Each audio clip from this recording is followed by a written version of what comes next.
शक्ति पावर के बारे में पढ़ रहे थे कल।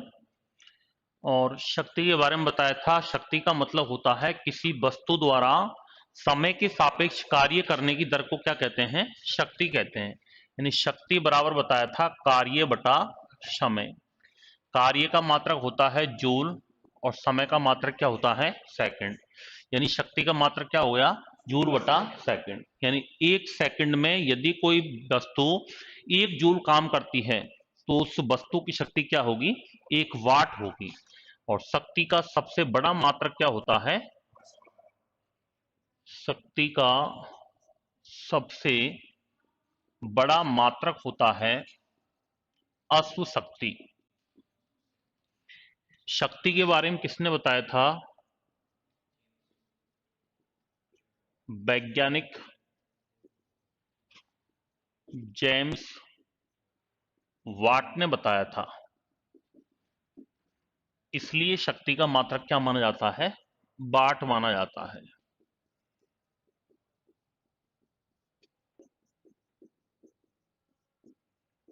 इसलिए शक्ति का मात्रक क्या माना जाता है? वाट। 1 हॉर्स पावर या अश्व शक्ति का मान कितने वाट के बराबर होता है? 746 वाट के बराबर होता है। ये ब्रिटिश पद्धति में मानते हैं इसको। जनरली प्रश्न में यही ऑप्शन मिलता है, अपने यहीं यही चलती है। और 1 एचपी का मान 735.5 वाट के बराबर भी होता है मीट्रिक पद्धति के अंदर। हाँ, मीट्रिक। शक्ति एक कैसी राशि है? अदिश राशि है, स्केलर क्वांटिटी है ये। इसमें भी दिशा का ज्ञान नहीं होता है। एक आती है ऊर्जा, जिसको कहते हैं एनर्जी। ऊर्जा का मतलब क्या होता है? किसी वस्तु द्वारा कार्य करने की कुल क्षमता को क्या कहते हैं? वस्तु की ऊर्जा कहते हैं। ऊर्जा भी कार्य का ही रूप है भाई, उसी का वर्क की ही फॉर्म है ये भी। इसलिए ऊर्जा का मात्रक भी क्या होता है? जूल होता है। या ऊर्जा का मात्रक कैलोरी भी होता है, या किलो कैलोरी में भी मापा जाता है। 1 किलो कैलोरी का मान कितने कैलोरी के बराबर होता है? 1000 कैलोरी के बराबर होता है। और 1 किलो कैलोरी का मान कितने जूल के बराबर होता है? 4186 जूल के बराबर होता है। और 1 कैलोरी का मान कितने जूल के बराबर होता है? 4.2 या 4.18। और 1 जूल का मान यदि कैलोरी में चेंज करवाए तो ये हो जाएगा 0.24 कैलोरी के बराबर होता है। ऊर्जा भी कैसी राशि है? अदिश राशि है। कैसी है ये? स्केलर क्वांटिटी होती है।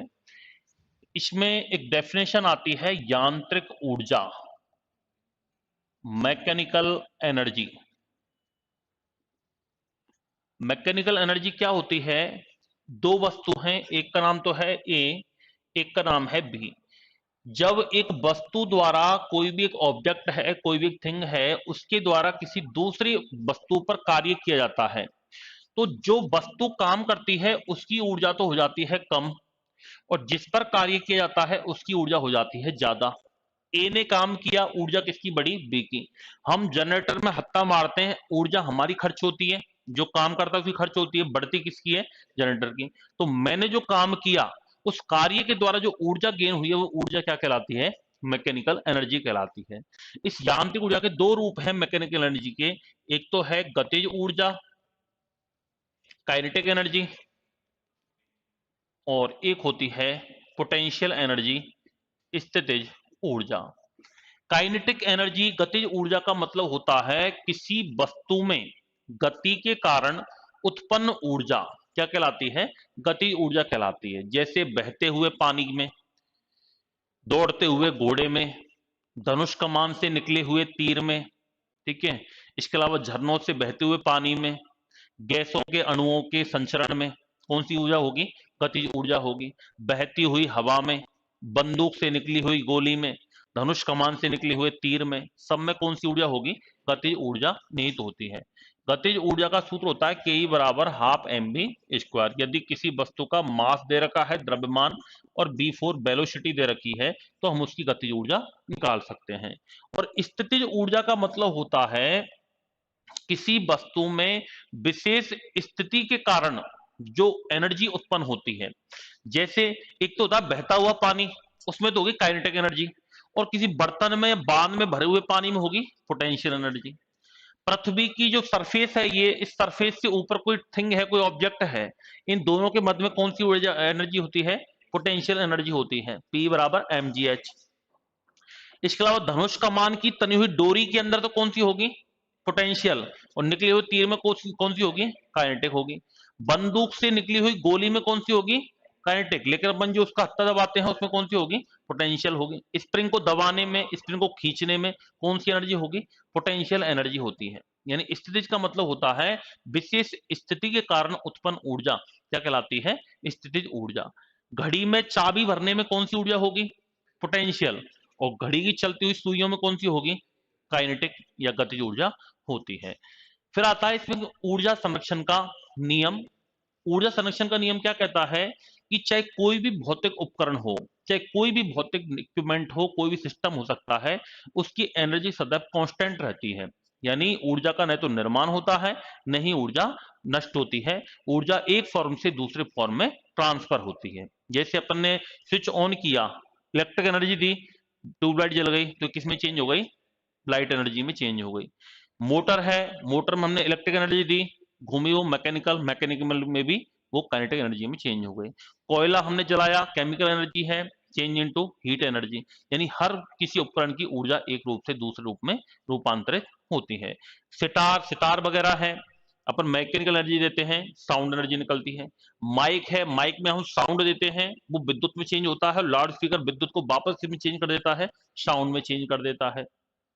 मोमबत्ती है, chemical energy change into heat energy, ठीक है, एंड लाइट एनर्जी दोनों में ही होता है उसके अंदर। ऐसे माइक्रोफोन हो गया, माइक्रोफोन एंड माइक हो गया। हीटर वगैरह है, हीटर का वो electric energy change into heat energy के अंदर। ऐसे ही जैसे अपन जनरेटर ले सकते हैं, mechanical energy change into electrical energy. Motor में electric energy change into mechanical energy. या फिर और भी से कोई भी उपकरण और ले सकते हैं हम, विद्युत प्रेस है, electric energy change into heat energy. तो इस सभी के अंदर एनर्जी एक रूप से दूसरे रूप में चेंज होती है। तो यहां तक कल अपन लिख लिया था, ये शक्ति के अंदर ये लाइन और लिख लीजिए, फिर मैं ऊर्जा लिखवा दूंगा।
1 HP 746।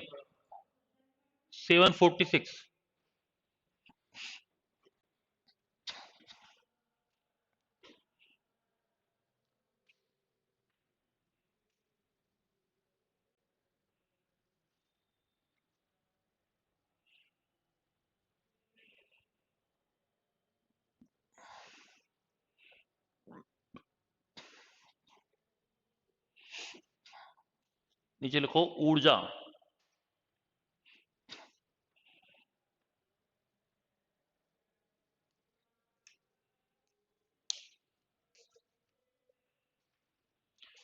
ऊर्जा में लिखना किसी वस्तु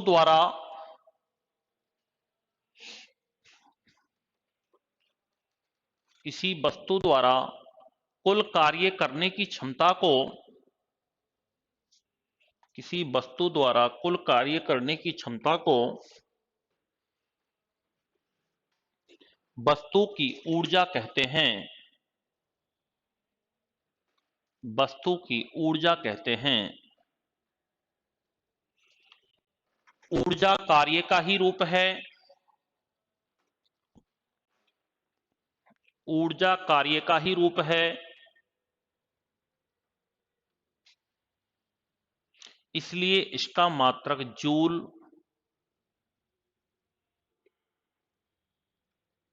होता है।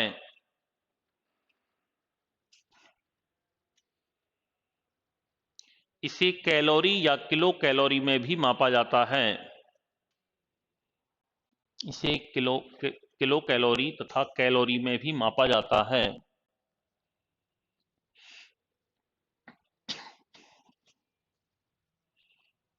ये चारों लिख लीजिए। 1 kilo calorie equal to 1000 calorie.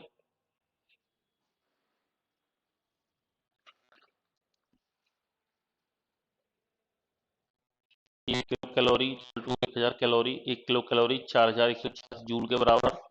1 calorie बराबर 4.2 जूल एंड 1 जूल बराबर 0.24 कैलोरी।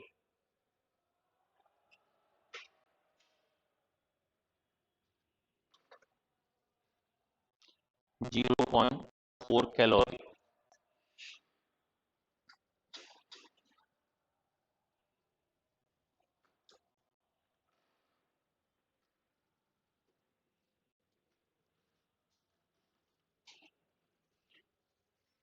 नीचे लिखना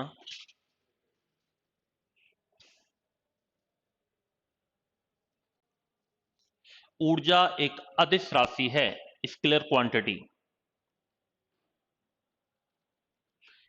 वर्क, पावर, एनर्जी तीनों ही स्केलर क्वांटिटी होती हैं। ये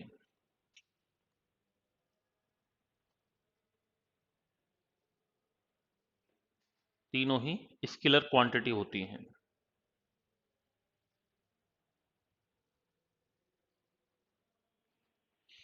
अब लिखो यांत्रिक ऊर्जा, मैकेनिकल एनर्जी।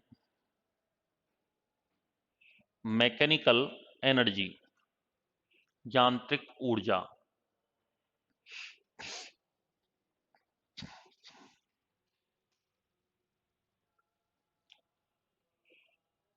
Mechanical energy.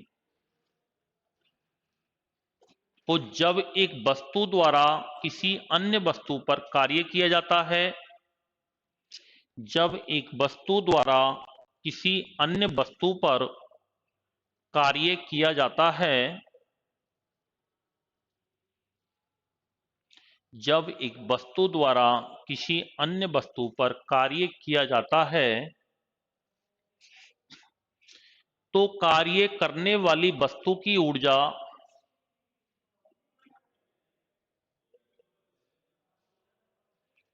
तो कार्य करने वाली वस्तु की ऊर्जा बढ़ जाती है, बढ़ जाती है, सॉरी, कम हो जाती है। तो कार्य करने वाली वस्तु की ऊर्जा कम हो जाती है तथा जिस वस्तु पर कार्य किया जाता है, तथा जिस वस्तु पर कार्य किया जाता है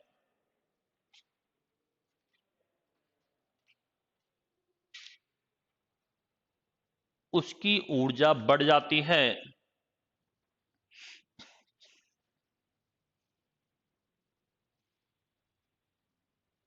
उसकी ऊर्जा बढ़ जाती है।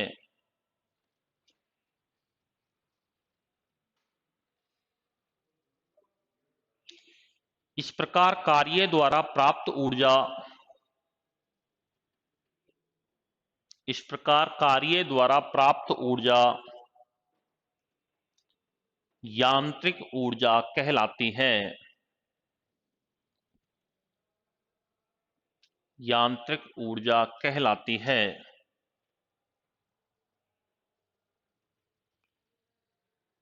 यह दो प्रकार की होती है। टू टाइप कर लेना इसके। यह दो प्रकार की होती है। फर्स्ट लिखना गतिज ऊर्जा, काइनेटिक एनर्जी।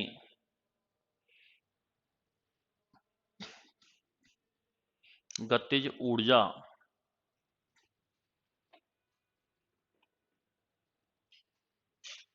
Kinetic energy.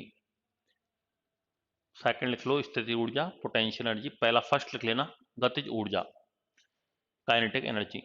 वो किसी वस्तु में गति के कारण, किसी वस्तु में गति के कारण उत्पन्न ऊर्जा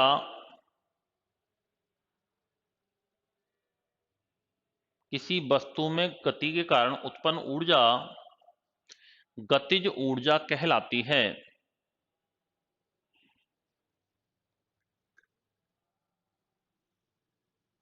गतिज ऊर्जा कहलाती है। जैसे चलती हुई साइकिल में, चलती हुई साइकिल में, बहते हुए पानी में, बहते हुए पानी में, दौड़ते हुए घोड़े में,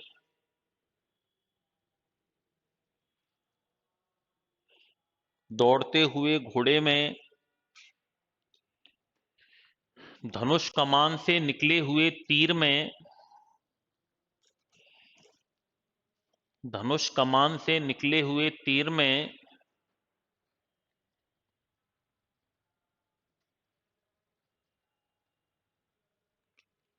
वर्षा की गिरती हुई बूंदों में,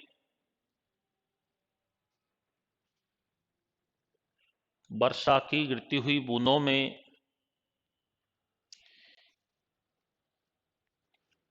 चलती हुई घड़ी की सुइयों में, चलती हुई या गतिमान घड़ी की सुइयों में, गैसों के अणुओं के संचरण में, गैसों के अणुओं के संचरण में,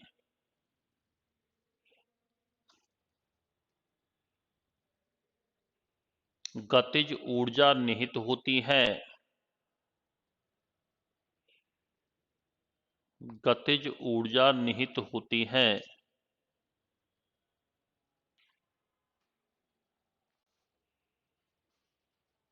नीचे लिखो के बराबर हाफ एम बी स्क्वायर। के बराबर half M B square. M for mass, B for velocity.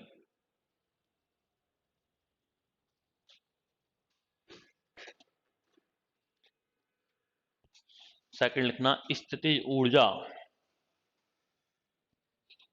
Potential energy.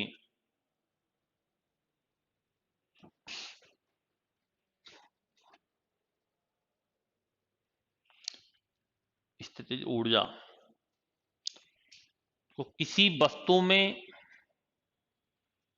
किसी वस्तु में विशेष स्थिति के कारण, विशेष स्थिति के कारण उत्पन्न ऊर्जा, उत्पन्न ऊर्जा स्थितिज ऊर्जा कहलाती है।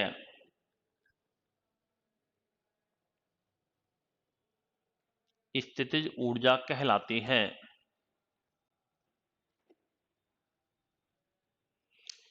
जैसे बर्तन में भरे हुए पानी में,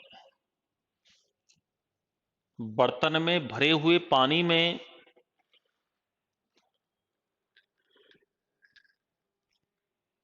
धनुष कमान की तनी हुई डोरी में, धनुष कमान की तनी हुई डोरी में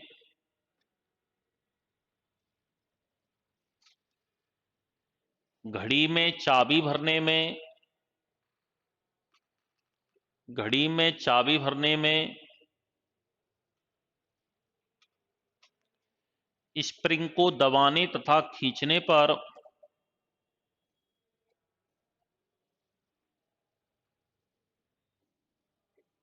स्प्रिंग को दबाने तथा खींचने पर तथा पृथ्वी की सतह से ऊंचाई पर स्थित, पृथ्वी की सतह से ऊंचाई पर स्थित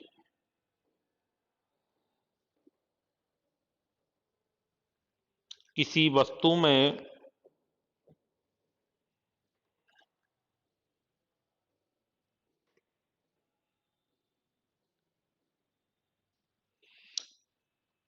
स्थितिज ऊर्जा निहित होती है।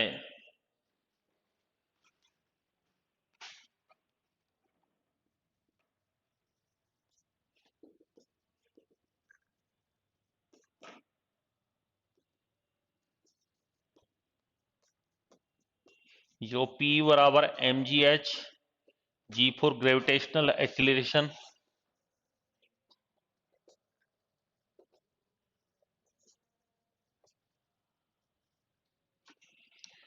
और h फॉर हाइट, पृथ्वी की सतह से वस्तु की ऊंचाई।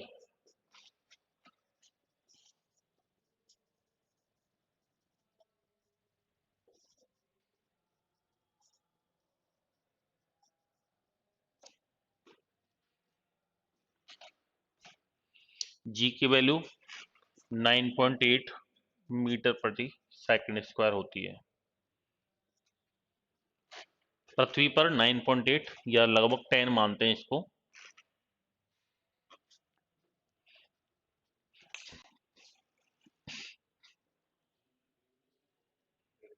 ग्रेविटेशनल एक्सीलरेशन,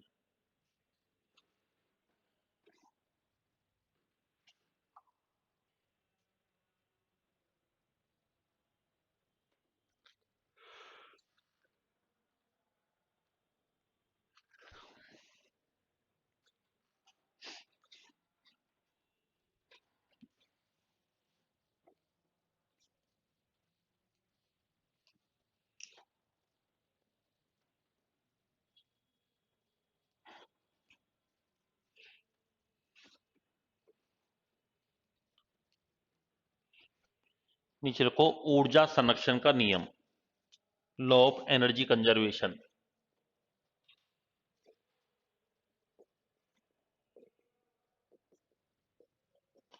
ऊर्जा संरक्षण का नियम,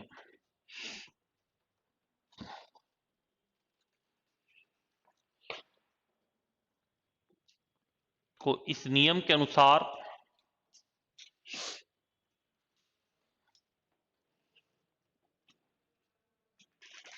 इस नियम के अनुसार प्रत्येक भौतिक उपकरण की ऊर्जा,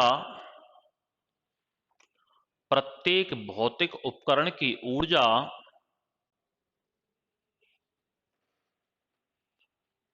सदैव नियत रहती है। प्रत्येक भौतिक उपकरण की ऊर्जा सदैव नियत, कांस्टेंट। कोई भी इक्विपमेंट है उसकी एनर्जी हमेशा कांस्टेंट रहती है, सदैव नियत रहती है।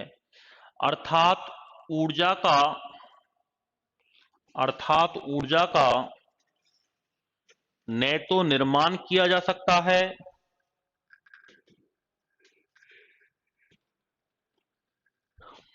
ऊर्जा का न तो निर्माण किया जा सकता है और न ही विनाश, और न ही विनाश, अपितु यह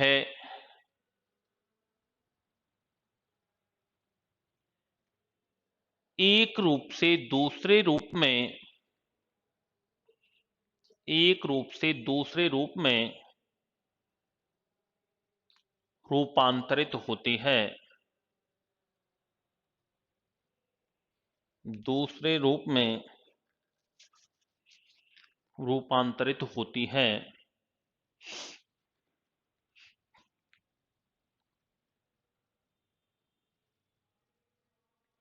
एक रूप से दूसरे रूप में रूपांतरित होती है।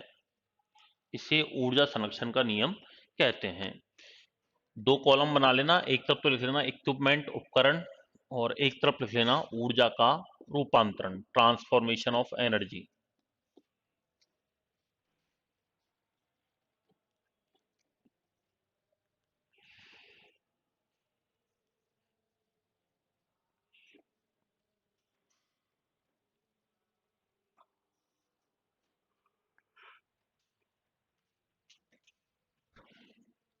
सबसे पहला लिखना विद्युत जनरेटर, डायनमो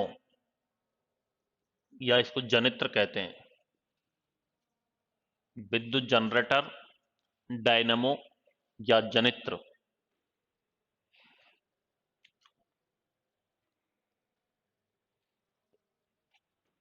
ये mechanical energy change into electrical energy, यांत्रिक ऊर्जा का विद्युत ऊर्जा में रूपांतरण होता है। यांत्रिक ऊर्जा का विद्युत ऊर्जा में रूपांतरण होता है। दूसरा है विद्युत motor, electric motor. Electric motor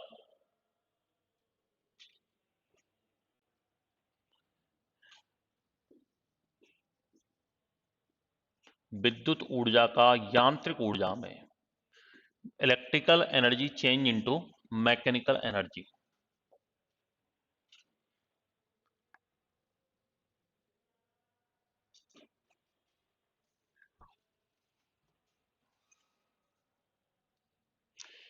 अगला ट्यूबलाइट या बल्ब।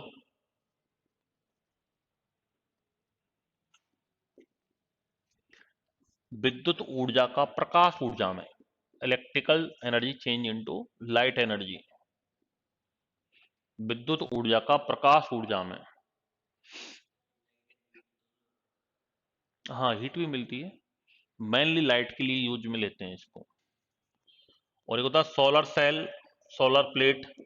ये जस्ट इसका उल्टा हो जाएगा, light energy change into electrical energy.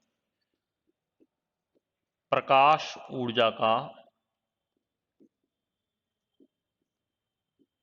विद्युत ऊर्जा में, सोलर जो प्लेट लगी रहती हैं वो सूर्य के प्रकाश को विद्युत ऊर्जा में कन्वर्ट करती हैं।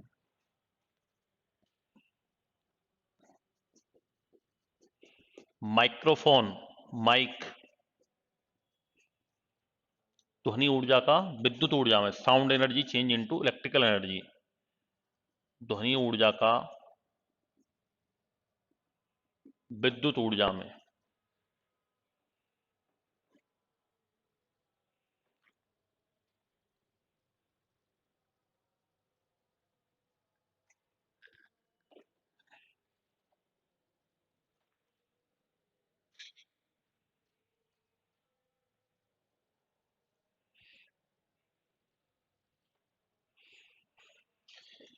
लाउड स्पीकर विद्युत ऊर्जा को ध्वनि ऊर्जा में,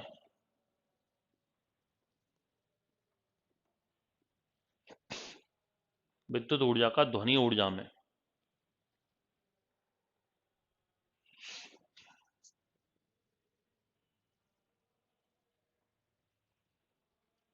आपको लिखना सितार। ये गिटार वगैरह जो होती हैं इनमें सब में यांत्रिक ऊर्जा, मैकेनिकल एनर्जी, यांत्रिक ऊर्जा का साउंड एनर्जी में, ध्वनि ऊर्जा में रूपांतरण।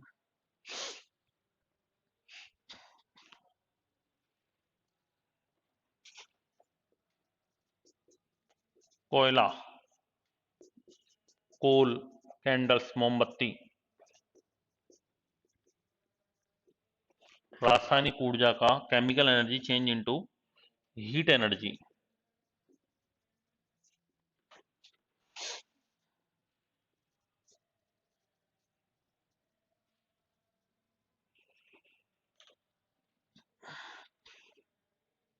विद्युत पंखा,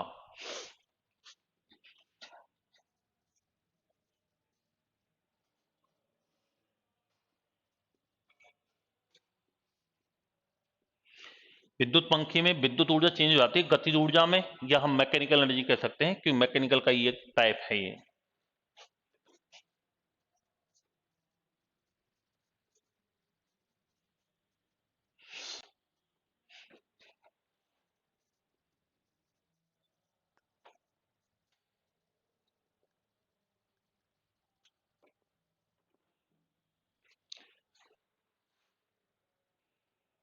विद्युत हीटर का विद्युत ऊर्जा का हीट एनर्जी में।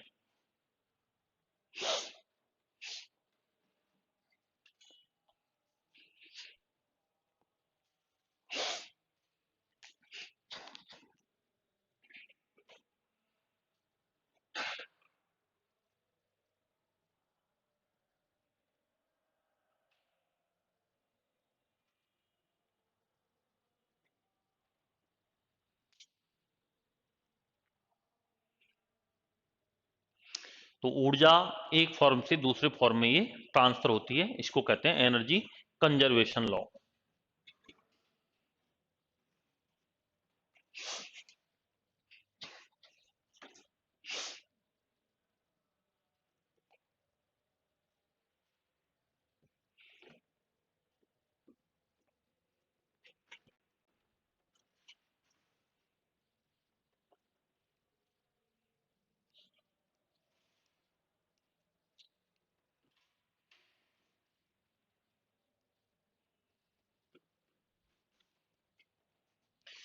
तो ये कार्य शक्ति ऊर्जा, यूनिट वगैरह आप याद रखना।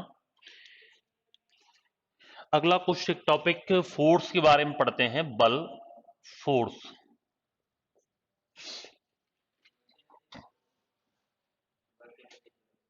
वर्क एनर्जी E बराबर mc स्क्वायर। वो द्रव्यमान ऊर्जा संबंध लिखना चाहो तो लिख लो नीचे।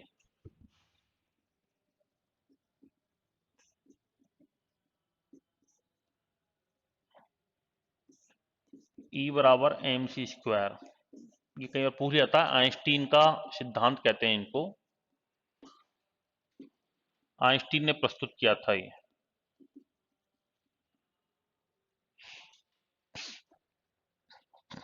मास एंड एनर्जी में क्या संबंध होता है, E बराबर mc स्क्वायर।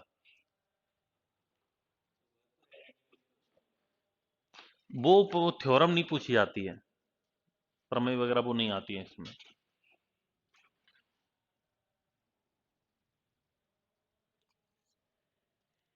फोर्स क्या होता है, फोर्स एक वह फैक्टर है या बल एक वह कारक है जो या तो किसी वस्तु की कंडीशन में चेंज कर देता है या उसे चेंज करने के लिए प्रयास करता है। मैं यदि इस दीवार में धक्का मारूं तो या तो मैं इसको चेंज कर दूंगा या फिर मैं चेंज करने का प्रयास कर रहा हूं, जरूर नहीं है इसकी स्थिति में चेंज हो, क्योंकि फ्रिक्शन पर डिपेंड करता है कि इस बॉल और सरफेस के मध्य में कितना फ्रिक्शन है। फ्रिक्शन ज्यादा है तो ये नहीं सरकती है, वो भी मैं बताऊंगा, इसमें आएगा, आगे आएगा, फ्रिक्शन फोर्स के बारे में पढ़ेंगे। तो बल जो है, बल का मतलब क्या होता है, बल बराबर होता है द्रव्यमान इंटू त्वरण, F बराबर ma, यानी किसी वस्तु का द्रव्यमान और उसमें की जो वेग में परिवर्तन की दर है, उस दोनों के गुणनफल के क्या होता है, ये बराबर होता है। m का मतलब द्रव्यमान का मात्रक होता है किलोग्राम, और एक्सीलरेशन का होता है मीटर बटा सेकंड स्क्वायर। तो f की वैल्यू, f का यूनिट क्या बन गया, किलोग्राम इंटू मीटर बटा सेकंड स्क्वायर। लेकिन बल के बारे में फिजिक्स में ज्यादातर जो यूनिट दिए गए हैं वो साइंटिस्ट नाम के आधार पर ही दिए गए हैं, जिसने बताया था, जैसे फॉरेनहाइट, सेंटीग्रेड, ये सभी क्या है, वैज्ञानिकों के नाम है। न्यूटन ले लो, डाइन ले लो, अर्ग ले लो, ठीक है, इसके अलावा और भी कई सारे आएंगे अभी। ज्यादातर ये वैज्ञानिकों के नाम के आधार पर ही दिया गया है। तो बल के बारे में वैज्ञानिक न्यूटन ने बताया था, इसलिए बल का मात्रक एमकेएस पद्धति में क्या माना जाता है, न्यूटन माना जाता है। क्या माना जाता है, न्यूटन। और एक सीजीएस पद्धति में याद रखना, सेंटीमीटर ग्राम सेकंड पद्धति में क्या होता है, डाइन होता है। और एक न्यूटन बल का मान 10 की घात 5 डाइन के बराबर होता है। एक न्यूटन बल का मान कितने घात डाइन के बराबर होता है? 10 की घात 5 डाइन के बराबर होता है। तो बल क्या होता है, परिभाषा लिख लो इसके नीचे। को बल एक वह बाहरी कारक है, बल एक वह बाहरी कारक है जो किसी वस्तु की स्थिति में परिवर्तन कर देता है,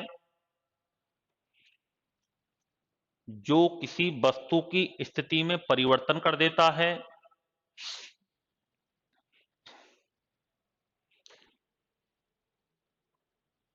या उसे परिवर्तित करने का प्रयास करता है,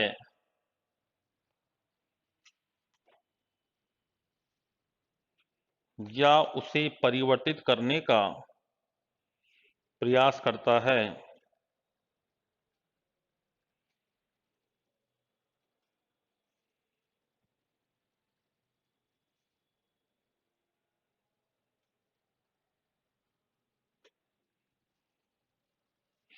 नीचे लिखो, बल एक सदिश राशि है, वेक्टर क्वांटिटी।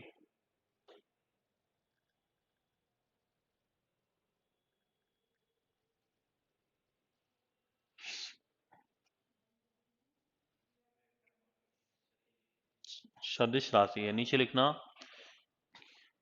किसी व्यक्ति द्वारा लगाए जाने वाले बल का मान, किसी व्यक्ति द्वारा लगाए जाने वाले बल का मान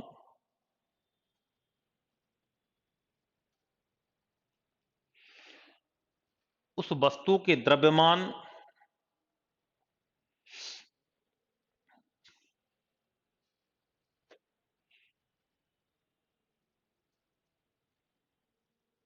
उस वस्तु के द्रव्यमान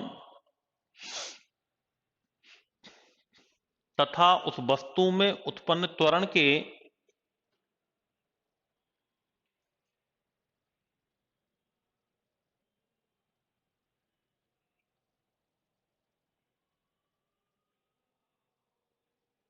गुणनफल के बराबर होता है।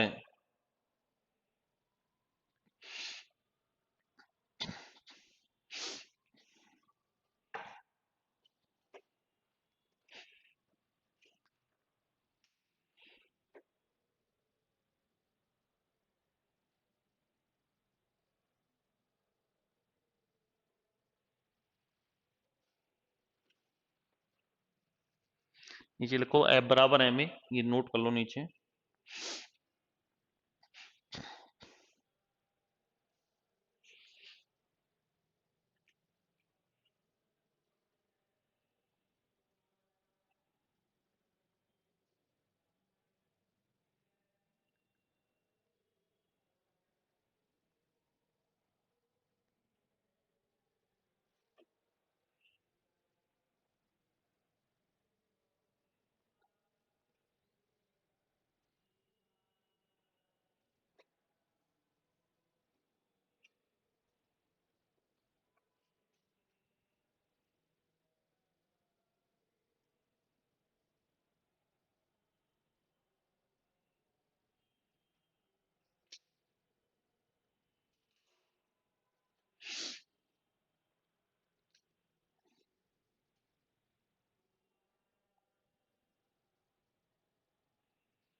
नीचे लिखो, संपर्क के आधार पर बल के प्रकार।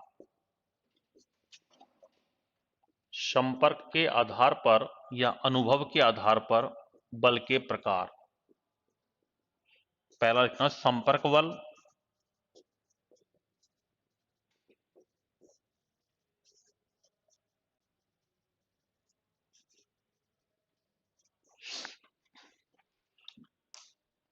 पहला लिखो संपर्क बल।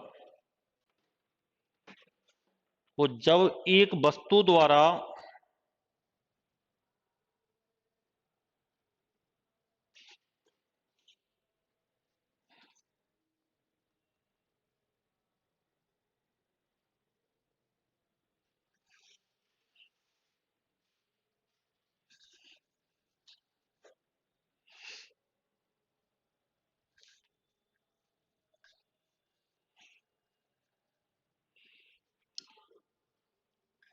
जब एक वस्तु द्वारा किसी अन्य वस्तु पर बल लगाया जाता है, किसी अन्य वस्तु पर बल लगाया जाता है, और यदि दोनों वस्तु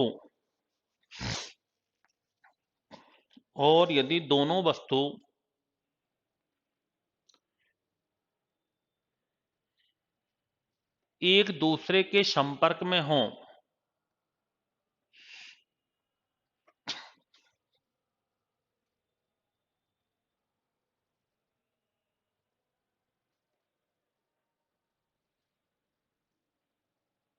एक दूसरे के संपर्क में हों,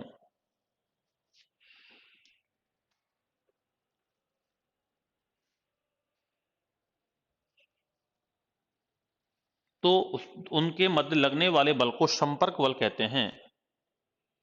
जैसे पेशीय बल मस्कुलर फोर्स, जैसे पेशीय बल मस्कुलर फोर्स, घर्षण बल फ्रिक्शन फोर्स, यानी एक वस्तु दूसरी वस्तु पर फोर्स लगा रही है और दोनों एक दूसरे के संपर्क में है, टच में है, तो संपर्क बल होगा। दोनों संपर्क में नहीं है, जैसे ग्रेविटेशनल फोर्स, ये मार्कर है, ये पृथ्वी, दोनों के मध्य में ग्रेविटेशनल फोर्स है, लेकिन जरूरी नहीं दोनों टच करें एक दूसरे को, तो उसको कहा जाता है असंपर्क बल कहते हैं, यानी जब वस्तु और सरफेस टच नहीं करें। ऐसे मैग्नेटिक फोर्स हो सकता है, वो भी असंपर्क में आएगा। दूसरा लिख लो असंपर्क बल।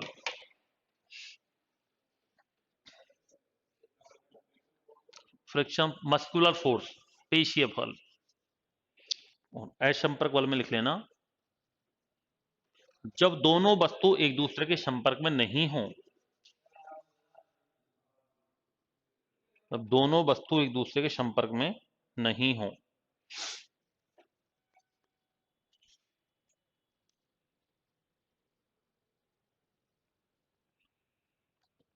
यानी जब एक वस्तु द्वारा किसी अन्य वस्तु पर बल लगाया जाता है और दोनों वस्तु एक दूसरे के संपर्क में नहीं हो, तो उसको क्या कहते हैं? असंपर्क बल। जैसे लिख लो इसमें ग्रेविटेशनल फोर्स गुरुत्वाकर्षण बल,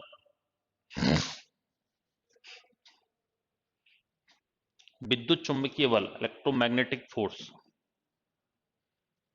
विद्युत चुंबकीय बल आदि।